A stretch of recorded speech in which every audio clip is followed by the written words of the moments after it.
India മുന്നണിക്ക് 232 സീറ്റുകൾ ലഭിച്ചില്ലായിരുന്നെങ്കിൽ ഇന്ത്യയുടെ ഭരണഘടന ഇന്നുണ്ടാകുമായിരുന്നു.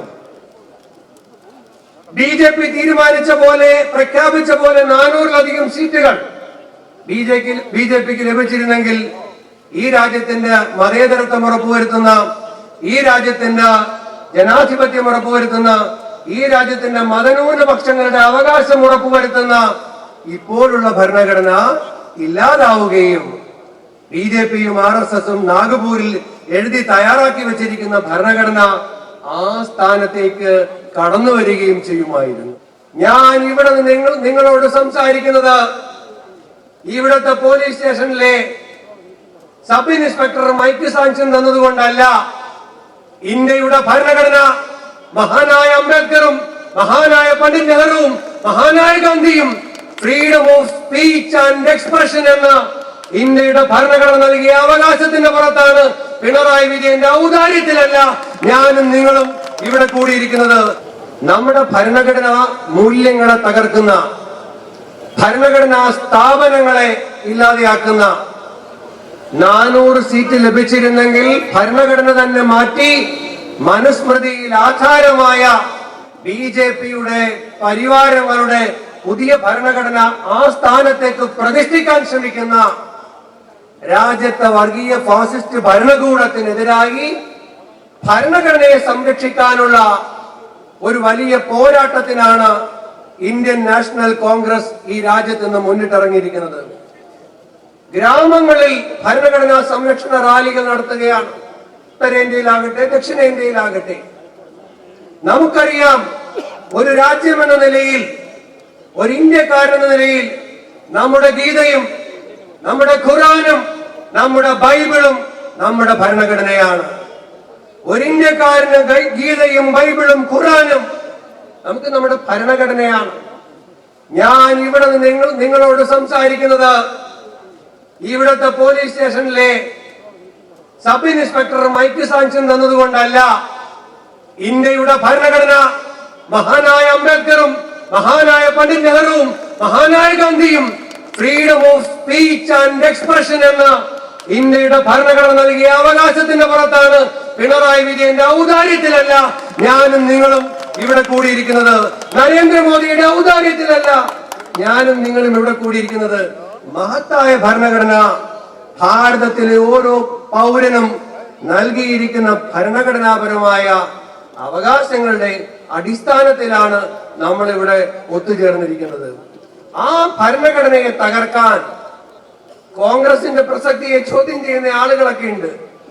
നോക്കൂ, കോൺഗ്രസിന് 100-ലധികം സീറ്റ് കിട്ടിയില്ലായിരുന്നെങ്കിൽ, ഇന്ത്യ മുന്നണിക്ക് 232 സീറ്റുകൾ ലഭിച്ചില്ലായിരുന്നെങ്കിൽ ഇന്ത്യയുടെ ഭരണഘടന ഇന്നുണ്ടാകുമായിരുന്നു.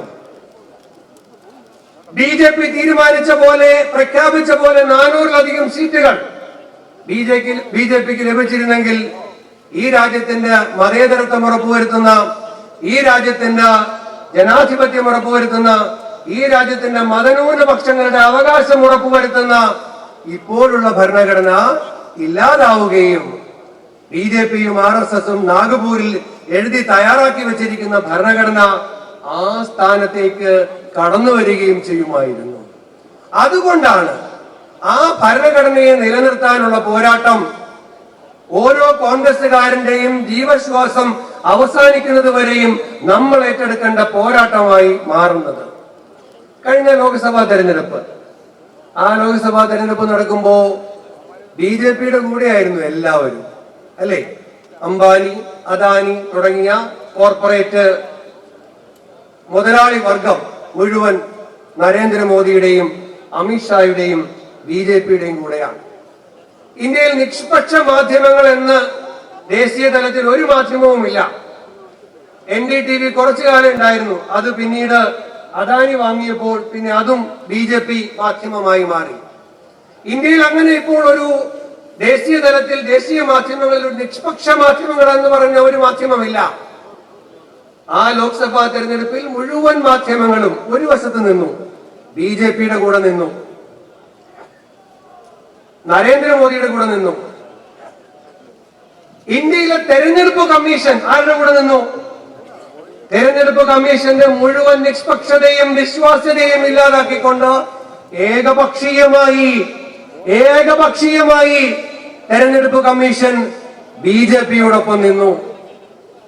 അപ്പോൾ കോർപ്പറേറ്റ് മുതലാളികൾ അവരൊഴുക്കുന്ന പണം ഒരു വശത്ത്, മാധ്യമങ്ങളെല്ലാം ഏകപക്ഷീയമായി ബിജെപിയുടെ കൂടെ, നിഷ്പക്ഷമായി തെരഞ്ഞെടുപ്പ് നടത്തേണ്ട തെരഞ്ഞെടുപ്പ് കമ്മീഷൻ ബിജെപിയുടെ കൂടെ. ആ തെരഞ്ഞെടുപ്പ് റാലിയിലെല്ലാം അഭിവാദ്യം ചെയ്യാൻ രാഹുൽ ഗാന്ധി കടന്നു വരുമ്പോൾ നിങ്ങൾ ശ്രദ്ധിച്ചിരുന്നോ? അദ്ദേഹത്തിന്റെ കയ്യിൽ ഒരു ചെറിയ ചുവന്ന പുസ്തകമുണ്ടായിരുന്നു. അത് ഇന്ത്യയുടെ ഭരണഘടനയായിരുന്നു. ആ ചുവന്ന പുസ്തകം ഇങ്ങനെ ഉയർത്തിപ്പിടിച്ചുകൊണ്ടാണ് അദ്ദേഹം പറഞ്ഞത്,